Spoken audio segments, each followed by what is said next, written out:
This is the Horse Radio Network. You're listening to The Stall and Stable Show, ideas for happy horsekeeping. We horse people are always up for a good story, and our life with horses are never short on tall tales. But the best stories are those told by old pros. And I say that with great respect and admiration for today's guest. Dr. Madison Seamans is back, and he has a great story to share with us about a mare named Whiskey, who could certainly hold her liquor. Treating horses out in the field is what equine veterinarians do most often. Dr. Seamans' insight about what goes into keeping our horses comfortable during treatment is fascinating and often funny. So listen in. This is episode 112 of the Stall and Stable Show, brought to you by American Stalls. If you're looking for stall components that are safe, elegant, and built to last, reach out to American Stalls. Quality products is just half of the equation when it comes to outfitting your barn, no matter what barn design you have, center aisle, shed, row, run-in. Barns don't just pop up by themselves. You need help. Good help comes with good service. American Stalls has a team that's knowledgeable, helpful, and honest. What a breath of fresh air that is. You can find out more at americanstalls.com. Welcome back, listeners. Today is Wednesday, March 22nd, 2023. I'm your host, Helena Harris. Please support our show by letting our sponsors know they're in good company. In addition to American Stalls, we are grateful for the support of Barn Pros, shipping their incredible equestrian home and barn kits nationwide. You can find them online at barnpros.com.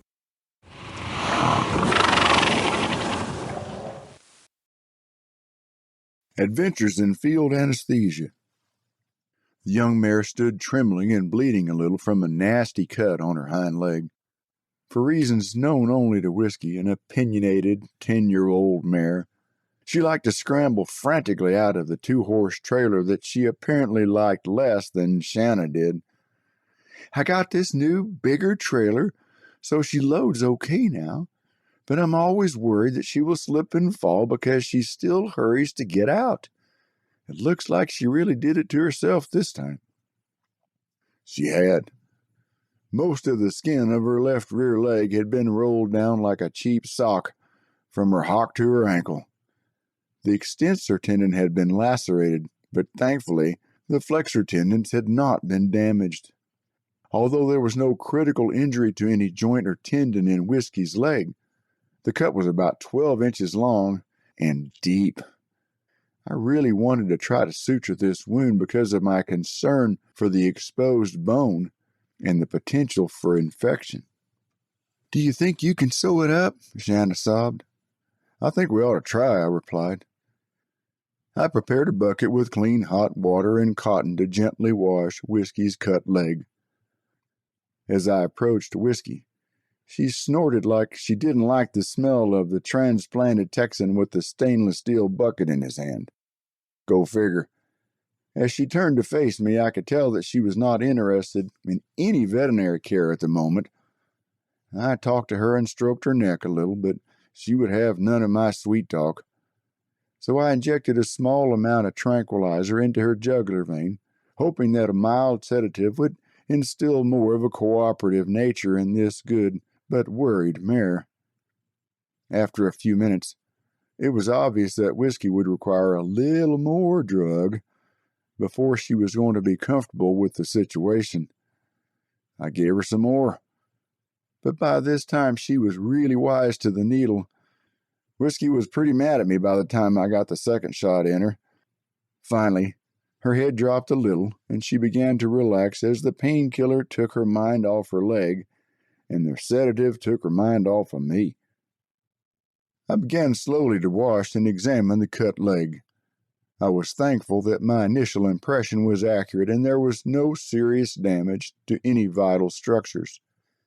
Despite the fairly high dose of drug circulating in Whiskey's bloodstream, she was still moving away and kicking at me a little as I tried to gently clean the wound. Whenever possible, I try to suture cuts on horses while they are standing, as opposed to lying them down under a general anesthesia. Modern drugs are usually safe and effective, but there is always an increased risk with a general. I explained the plan to Shanna and Whiskey, both of whom seemed to be listening attentively.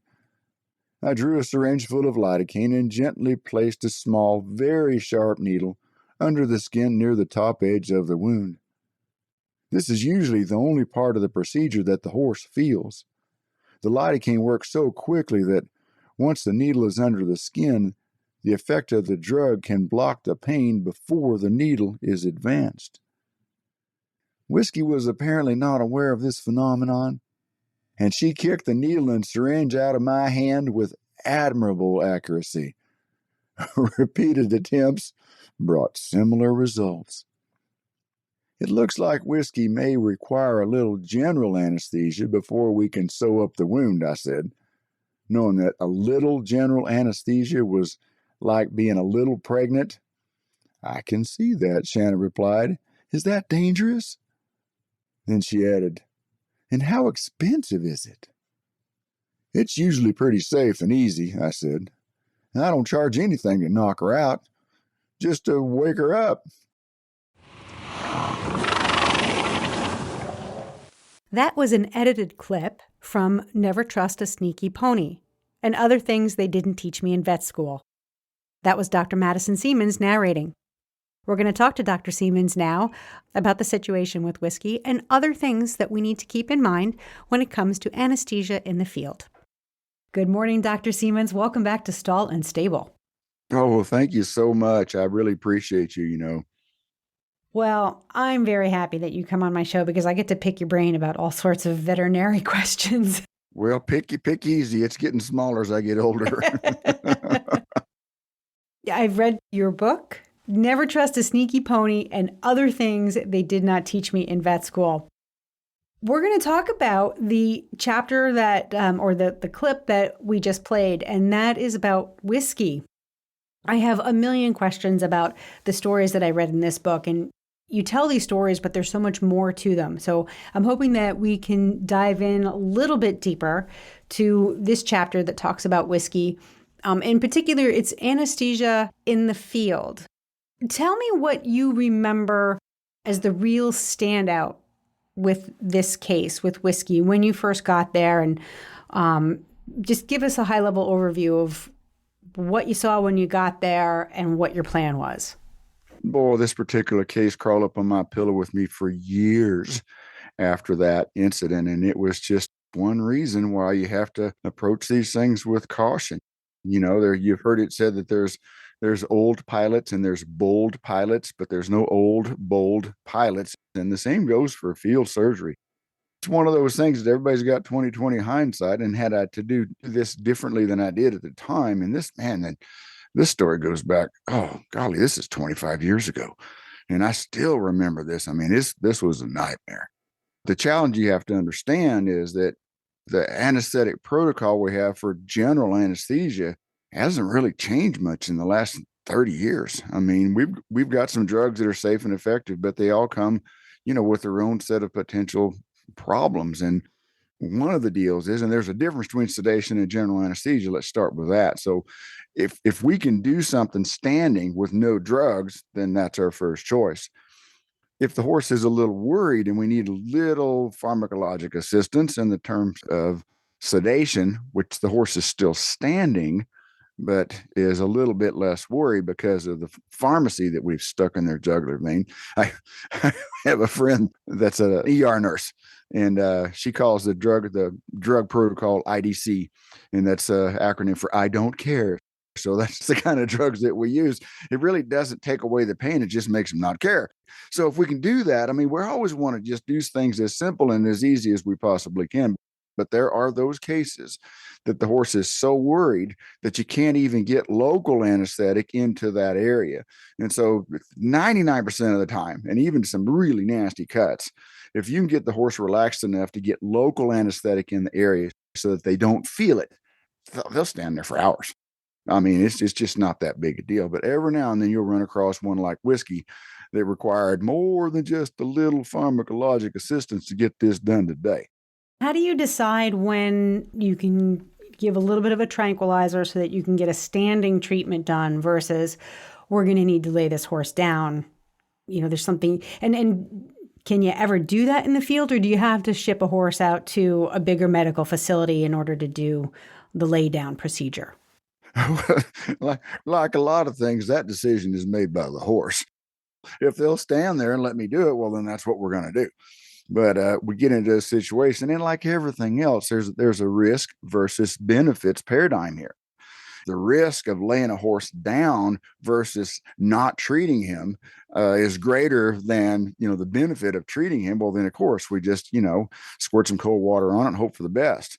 But there are those cases that you really got to try to sew them up if you can. And that was a situation with Whiskey. But as I said, with 2020 hindsight, had I known then what I know now, I'd have said, no, heck no, we'll just put a wrap on it and hope for the best. But as it turned out, it didn't work out that way. Yeah. So let's talk about space. Did you lay her down or did you do it standing?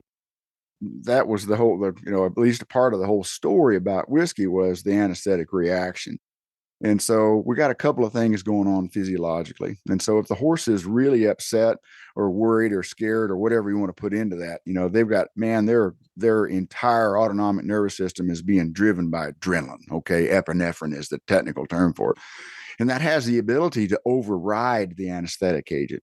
And so if they're really worried, when you stick the anesthesia in them, you'll get one or two reactions.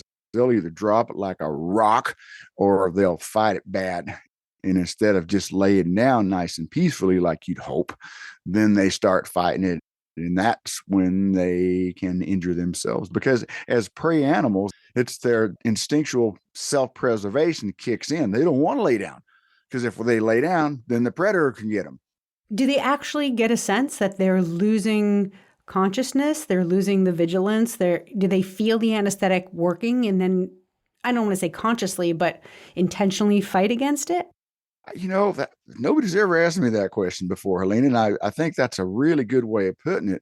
And I don't know exactly what a horse is thinking, but I know just from watching them clinically, because I've seen a few of these anesthetic wrecks. I mean, unfortunately, the good news is that it doesn't happen very often, but boy, oh boy, when it does, it's a mess. And so what happens is that they get this called a sympathetic override. So what you're trying to do with the general anesthetic agent is you're trying to dull their senses to the point where they can't not only not feel, but they can't even stand. And so you've got their entire central nervous system subdued to a place very close to being dead.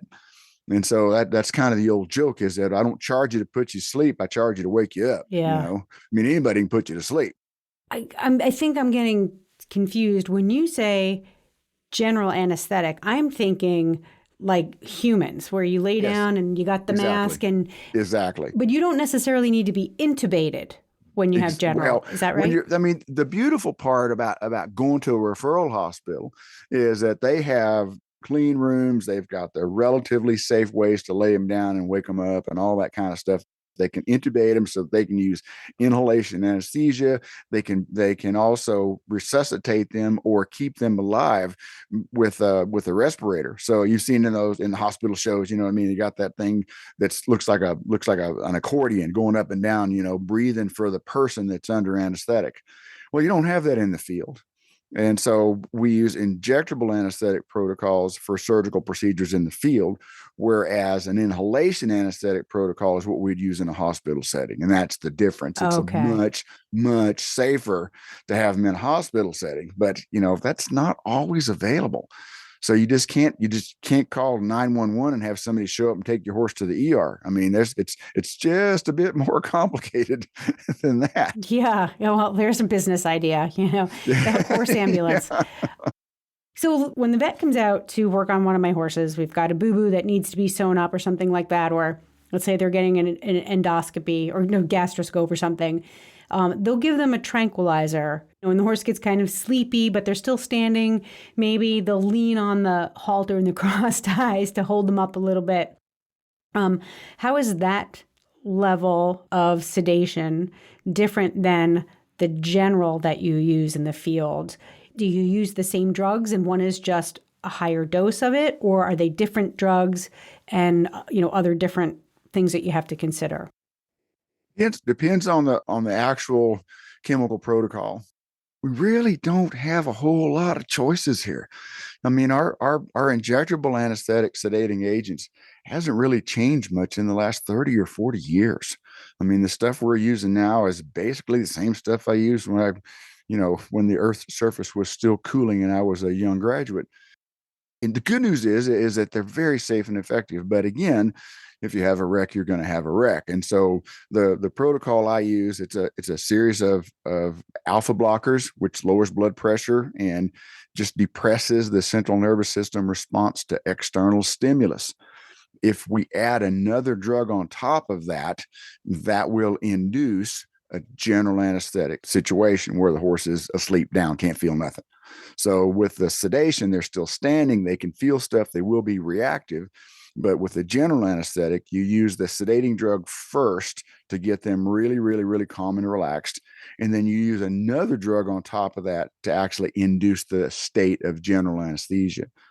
And the downside of all of this is that the horses are still a little responsive.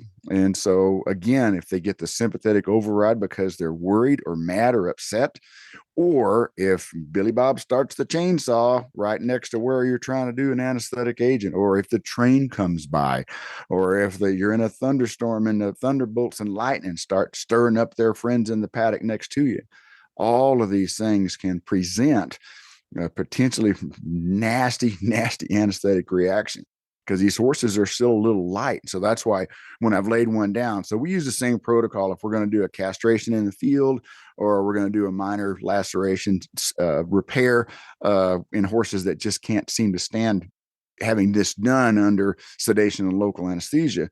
We can lay these horses down and it's usually pretty safe. Now, in the book, you mentioned that you sometimes will put a towel over the horse's face in order to reduce the external stimulus that might come in. Exactly. And sort of trigger.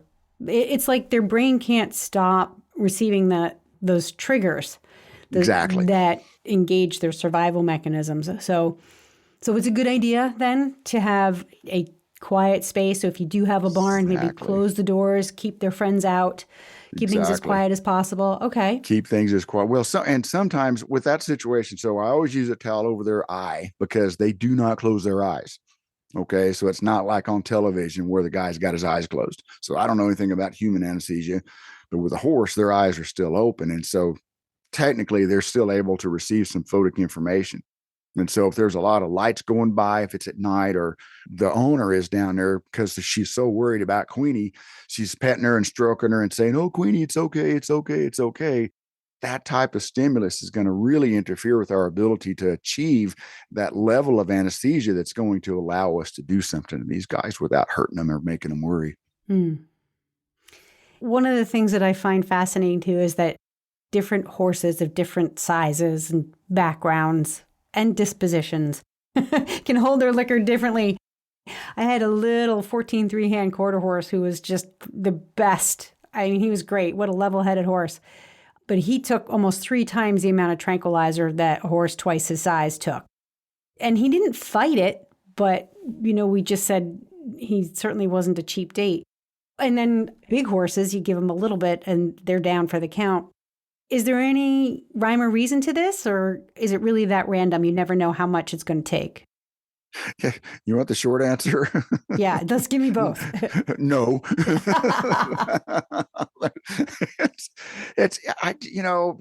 Theoretically, it's by weight. Okay. Theoretically. But like, for example, mules and donkeys, they take a lot more drug than a horse. I don't know why. And then that's disposition. If the horse is really worried when I get there, he's going to take more, and you got to be really careful with that.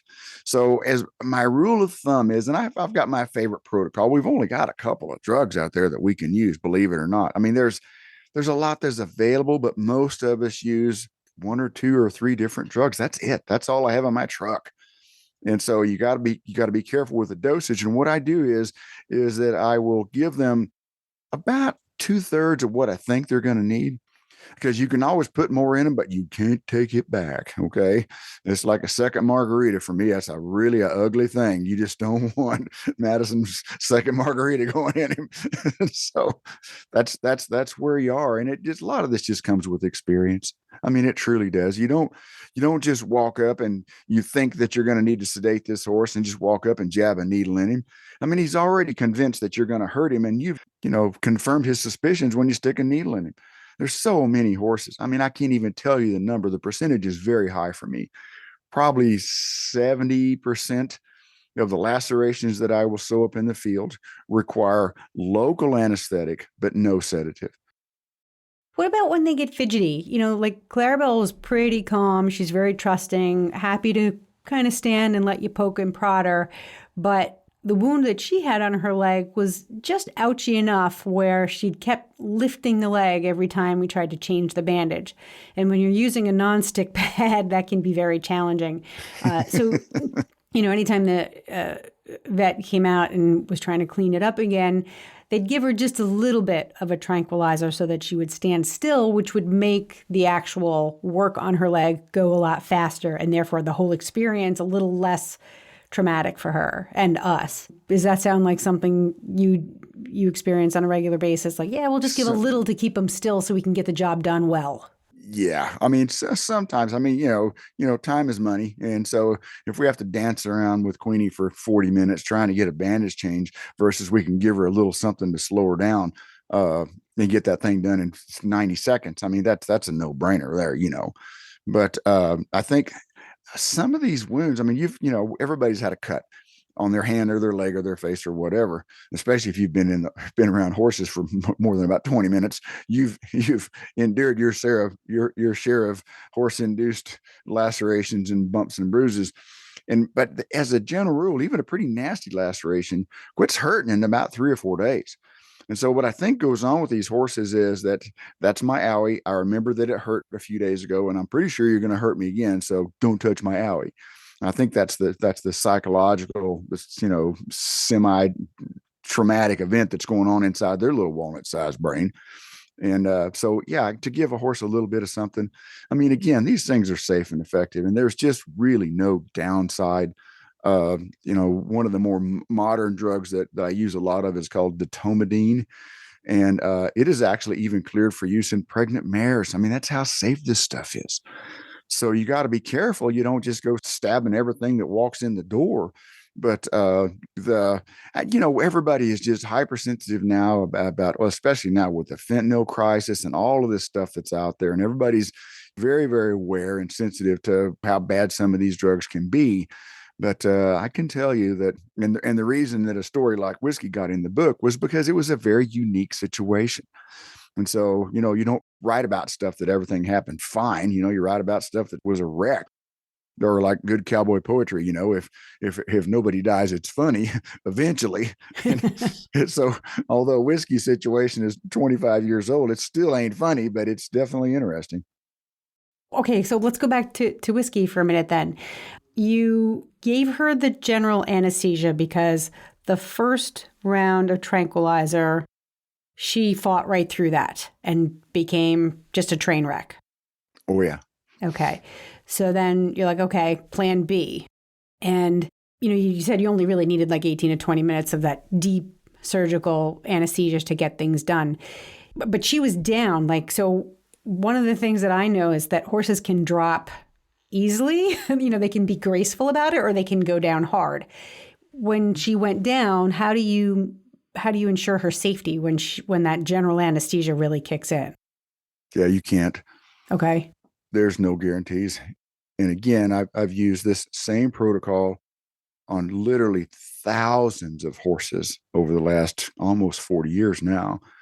And I can count on one hand wrecks like we had with Whiskey. I mean, it is very, very, very uncommon. And so it's that risk versus benefits type of paradigm. And of course, I always tell the owner, look, there's a chance that we're going to have a problem here.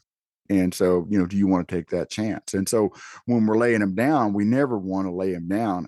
I don't lay them down inside a stall. I just won't do it, because if you have a wreck or a rough recovery, there's no way for me to get out of the way. Yeah. And so what we want to do is we want to lay them down someplace where we're far, far away from anything that they can fall on if they're trying to get up. Ideally, you'd like for them, you give them the shot, they're nice and relaxed. You give them the second shot to lay them down. They just lay right down and everything is great. And then when you do your surgery, you're done. And you give them 15 or 20 or 30 minutes to get up, and they just stand straight up and everything is fine. And that does happen. But if there's something within 100 yards for them to fall on, Yeah. like an upside down harrow or an old broke down John Deere, they will get tangled up in that thing in a heartbeat. So you need to set yourself up to succeed, not to fail. And if you move all that debris away, put them in a relatively safe space, and I'm talking about at least 100 feet if you can. Oh, wow. Yeah. It's a nice flat. I mean, and even a dirty paddock is going to be a lot safer than a clean stall.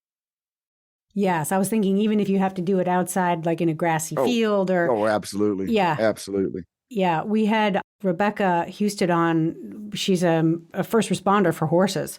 And she and I were talking about stalls. Putting a horse in any confined space just increases the risk of danger simply because that confinement and legs and hooves and walls just never work out well, especially when they're drunk.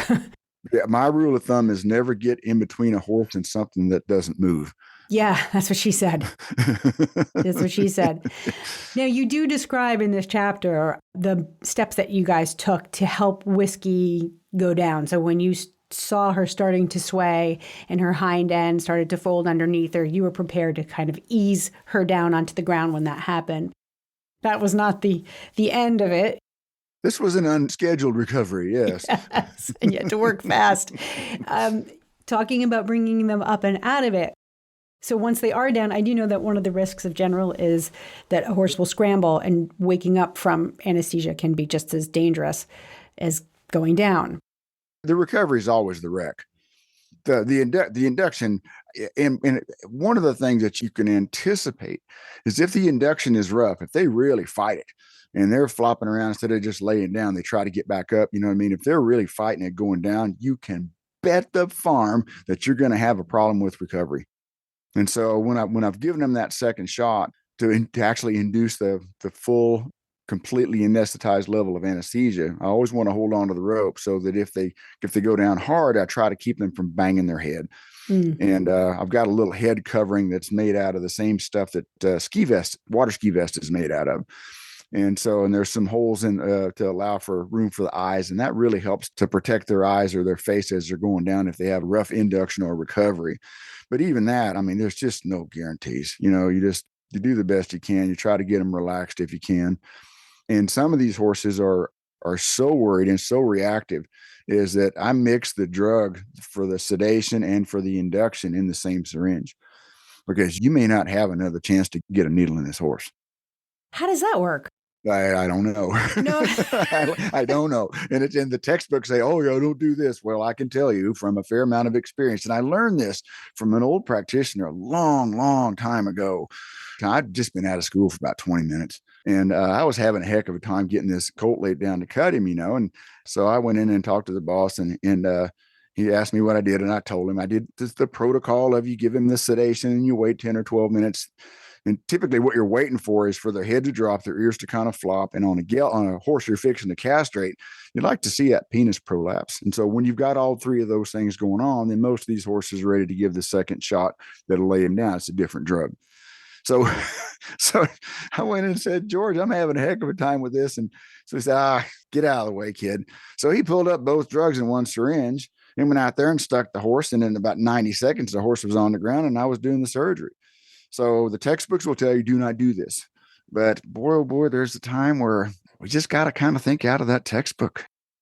I have talked to several board certified veterinary anesthesiologists about this very question and asked them just point blank, is this a good thing or a bad thing? And all of them say it's a bad thing. And I say, why? And they can't give me the answer. So I can tell you sometimes some experience will trump what the textbooks say about this, because again, the horse is worried that you're going to hurt him. You've just confirmed his suspicions by sticking a needle in him. I mean, Yeah. sometimes, and now you talk about needle shot, he was already worried.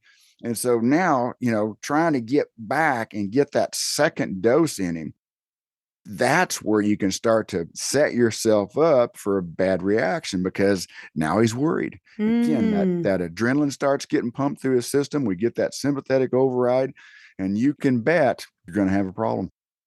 So the difference between sedation and induction, it's the same drug, but just more of it? No, the sedation is what it takes to get him good and relaxed. And you're chemically kind of priming those higher brain centers and those motor centers. You're priming them to allow this other drug to kick in.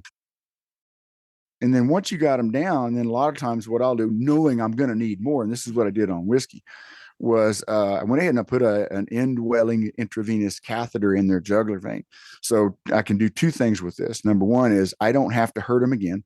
Number two, I don't have to find the vein. Number three, I can actually get the client to inject the drug into the catheter. That's what we did with Clarabelle. There's just a little plastic port in the top of that thing. And so anybody, if you can't hit that plastic port, well, then you got more problems than you know. I mean, it's just right there, Now, do you tape it in place? Because they wrap some tape around her neck to keep it from moving around. I don't tape them anymore, because if you leave that catheter in, most of my patients end up fighting the tape more than they fight the catheter. And so what I do is there's a little ring around the tops of those catheters that is ideally suited to wrap a little piece of suture material around that. So what I do is I will actually tack that down to the skin using that little ring around the top of the catheter to secure the catheter to the neck, the skin of the neck. And so that way, if they flop around a little bit, I still got that catheter in place. Then the tape has not been a great way to secure that in my hands. So you must be pretty quick and adept with a needle and thread. Oh yeah.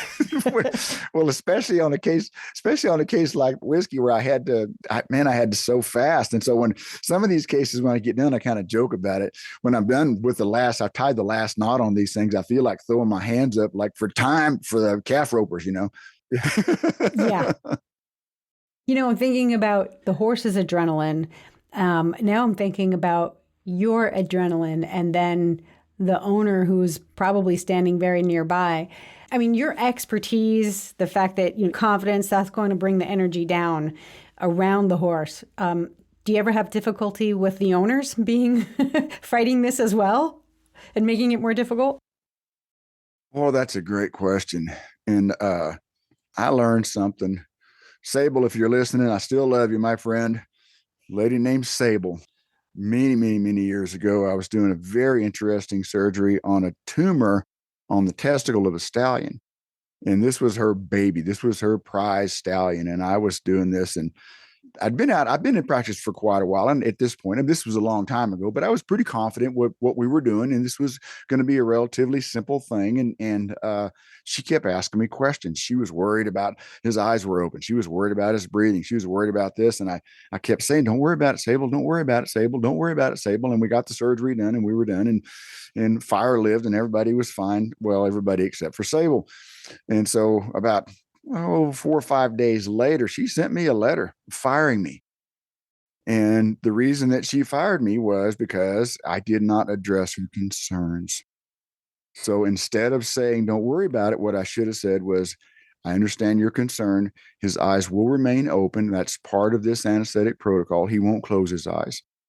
Or I understand your concern. There will be a little bleeding. I should have just addressed the concern rather than to tell her, don't worry about it. It's like when somebody tells you to calm down. Does that ever work? Oh my God, ask my husband. Really? What's wrong? If you don't know, I'm not going to tell you. Yeah, calm down and it'll be fine. Yeah, oh yeah, right. Two things to never say to a horsewoman. I mean, I love that you admit that you go back and now you've realized that treating the human being who's standing by is almost as important as treating the animal. Well, absolutely. And the comment that gets bantered about every now and then is, wow, you sure are lucky to be working with horses. And I said, no, this is not a horse business. This is a people business. And the people are just crazy enough to own a horse. But everything turned out okay with whiskey, right? No, it didn't. Well, in the long haul, it did. Okay. But in the short haul, and I'm talking months here, most of the time I'll use two protocols on these guys. If they're having a general anesthetic, I will, even though theoretically they can't feel anything, okay, I will use a local anesthetic at the same time. And so it's lidocaine. It's the same drug that the dentist uses on your jaw. And so I will infuse a bunch of lidocaine around the area that I'm going to work, because when I'm sticking the needle in these guys, that's another stimulus that will potentially wake them up too quickly. So I use the general anesthetic protocol as well as a local anesthetic in order to just buy myself some time. And so typically you can do something that hurts them once they're anesthetized. You can do something painful for about 15 minutes. But in some cases, you don't have that much time. And as you stimulate them with the sharp point of the needle, or you're debriding the wound, cleaning it up, whatever you're doing, it hurts because that's an owie. And so I will use that to my advantage to buy me some more anesthetic time. With Whiskey, she kept moving around, and not just a little bit. This was on a hind leg. And so she not only moved around, she kicked my bucket, my instruments, my hand. I mean, she was with it and had the potential for hurting us bad. So we gave her another round of the general and went back to sewing, and we just barely got it done after, I think it was like 3 or 4 doses of the same cocktail. We got the leg bandaged, and she rolled over on her sternum and started to get up, but she could not pick her front legs up. So she had her back legs fully extended, and she was screaming like a stallion and pushing herself forward on her face and on the front of both knees on the front of her limb. Well, this was the train wreck that you refer to. This was the train wreck. And so she wound up trying to get up and worried because she couldn't. So she was conscious enough to know that she couldn't get up, but not conscious enough to be able to extend her front legs so that she could stand. So she actually ground the skin and the soft tissue and some of the extensor tendons across the face of both of her knees in front, all the way down to the bone.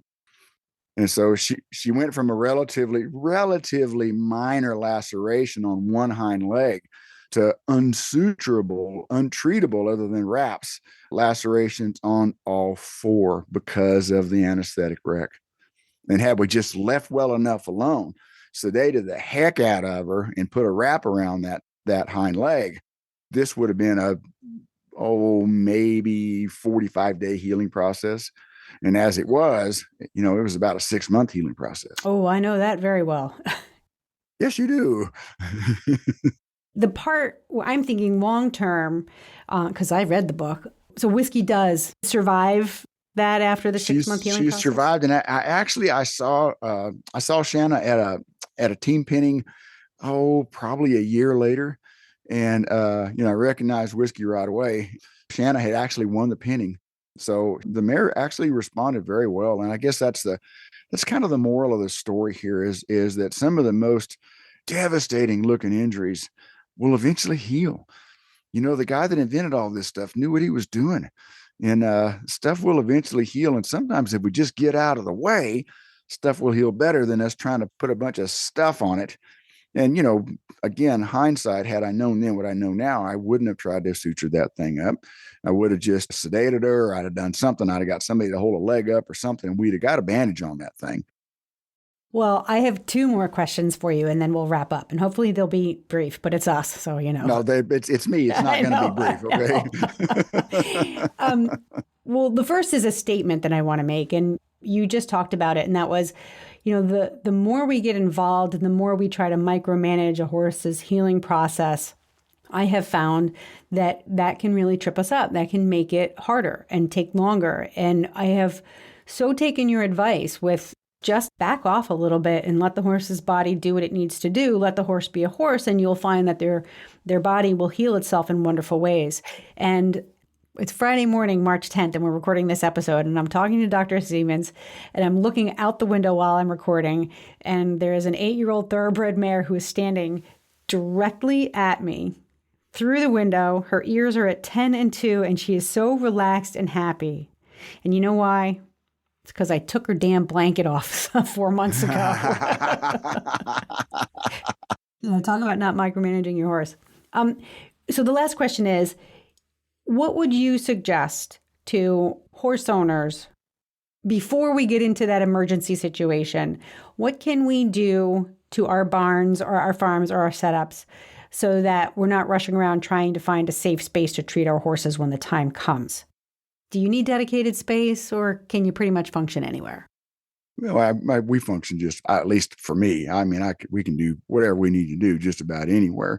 So, but I think a couple of things come to mind is that whatever you're building, build it a lot bigger than you think you're ever going to need, because you're going to, if it's a center aisle. I mean, I've done a lot of work in stalls and center aisles, and so if you're going to do that, then make your center aisle big enough for your vet to get his truck in there.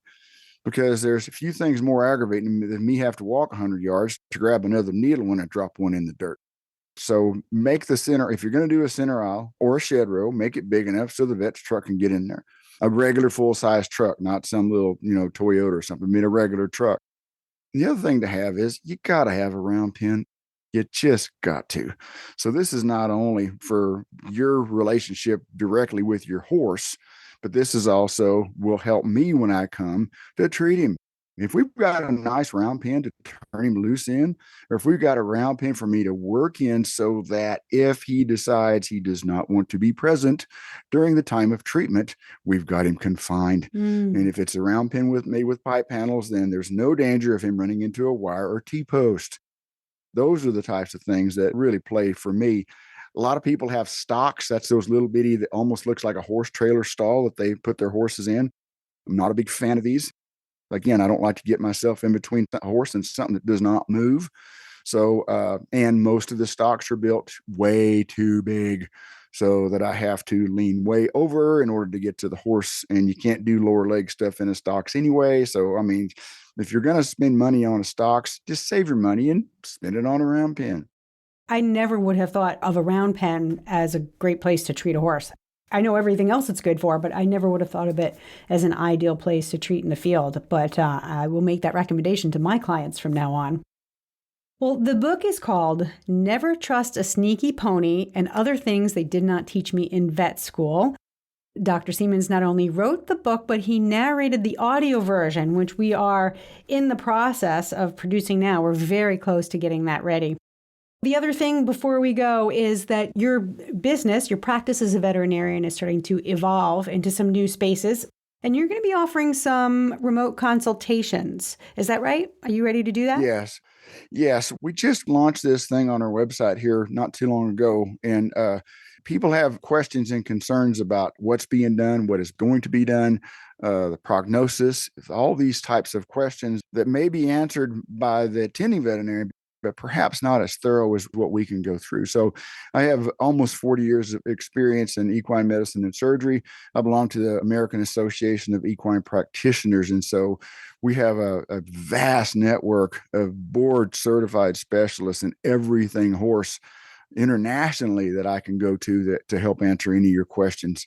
And so just log on to cornerstoneequine.com and just punch on the consultation button, and it will direct you to give us a history and get you started on a one-on-one conversation with me on the telephone. And I can tell you, listeners, that Dr. Seamans served in that consultatory role for me in a couple of cases, not the least of which was Clarabelle's long journey. And it was incredibly helpful to have a second opinion and just a second point of view. And then I could weigh what he was suggesting with what my veterinarian, and everybody talks, there's no competition. It was more like a team.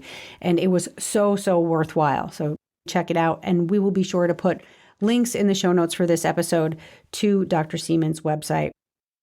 Dr. Madison Seamans, thank you once again so very much for a great conversation on Stall and Stable. I hope you will be back again soon.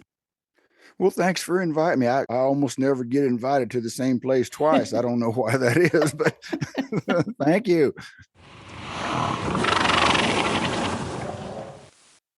I hope you are now as big of a fan of Dr. Seamans as I am.